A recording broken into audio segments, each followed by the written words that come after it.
Hi, it's day 4 of March of the Writers. The prompt for today is generally speaking. Quite like that word pun. So my genre is science fiction. It's my most loved genre. I think it's really what got me started in reading. I think I would say seriously started in reading with Philip K. Dick. I started reading when the Minority Report movie came out. Can't remember what year that was. I think early 2000s. And to me, science fiction is really just the imagination unleashed. Absolutely anything can be done, and it's, I would say, quite often on a huge, massive scale. Planet-sized, solar system-sized, galaxy-sized. The rise and fall of civilizations. It's really massive, massive stuff. This Minority Report is a short story by Philip K. Dick. Philip K. Dick is the writer who got me interested in science fiction. I think I went from that to Ray Bradbury and then Isaac Asimov. I've only read some Arthur C. Clarke, but not too much. I've read a tiny bit of Brian Aldiss, a tiny bit of Frederick Pohl, a tiny bit of A.E. Van Vogt. I've only read about one or two works by Ian M. Banks. I think I've read 2 works by Ken MacLeod, maybe more. But what short stories do we have in here? In Minority Report itself, I think it has a bit of philosophy in it, with the idea of being arrested for a crime that you're going to commit, as opposed to a crime that you did commit. It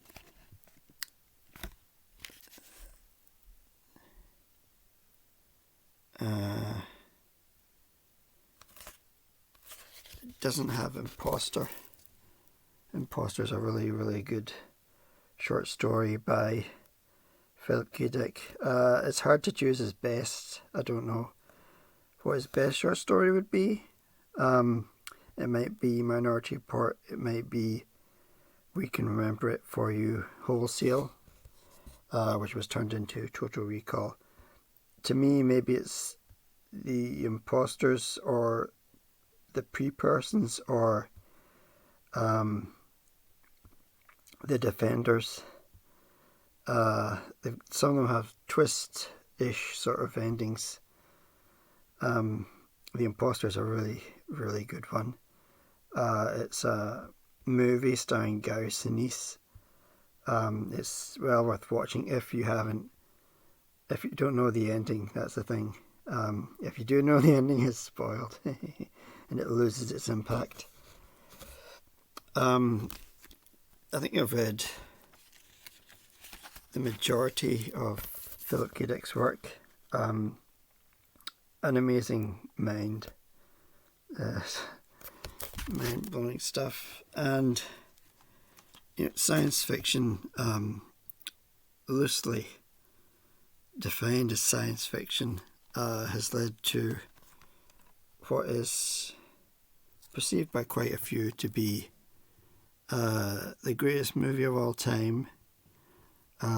Maybe not, but it is a highly regarded movie. It's one of the up until recently, with Avengers Endgame, was one of the highest grossing movies of all time, and a big part of everybody's childhood in the late 1970s and 80s as well, I'd say.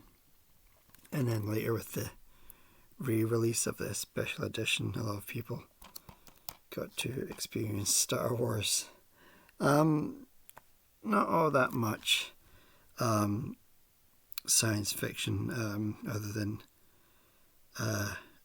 12 parsecs, but I think it's in a Carl Sagan book. Parsecs is a measure of something. So Carl Sagan said it's like getting up at 12 centimeters in the morning. It doesn't really make sense. I suppose you've got the two suns of Tatooine.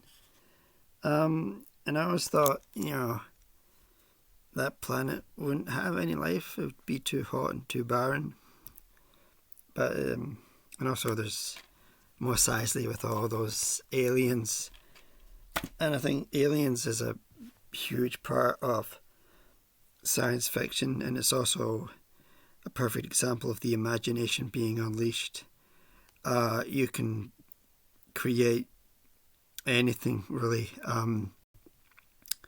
You can base it on some sort of fact with sort of the wild variety of life here on planet Earth, but we can do all sorts of things with it. I would wonder about the size of the alien. In a manga and anime called Robotech, the aliens are huge, and in a manga called Attack on Titan, they're also massive, like 30 and 40 foot. Possibly aliens, I'm not exactly sure. And also, science fiction has created some of the greatest sort of monsters with Alien, or the Alien quadrilogy franchise, which also spans quite a few things. Movie was the first one. Books, comic books, graphic novels. I think quite a few computer games. And the same also goes with the Aliens Nemesis Predator. I always sort of wondered, the Predator's sort of backwards in not exactly the hunt, but sort of its social structure, and I wondered how would they get into space. I sort of question how advanced they would be if you have this hunt thing. And that's also has spanned movie, comic books. Maybe they're the most well known.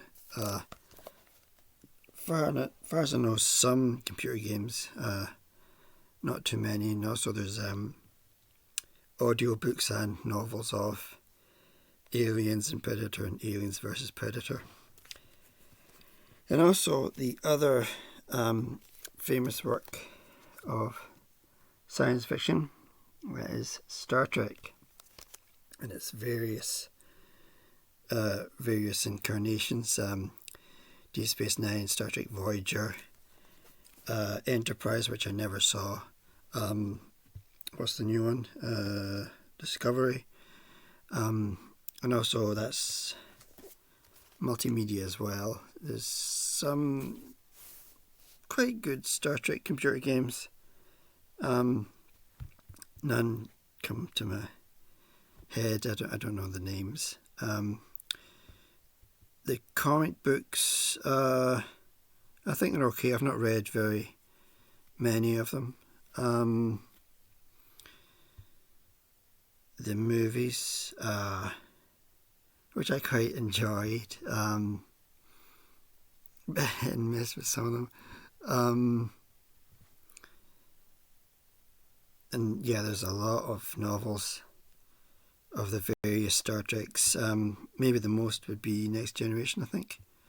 A lot of novels of the original Star Trek with Captain James D. Kirk.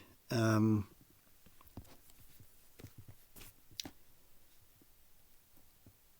think that's pretty much everything I have to say about science fiction. Yeah, there's some bad science fiction. I think I've documented that on this channel. But I think all the good stuff far outweighs the bad. And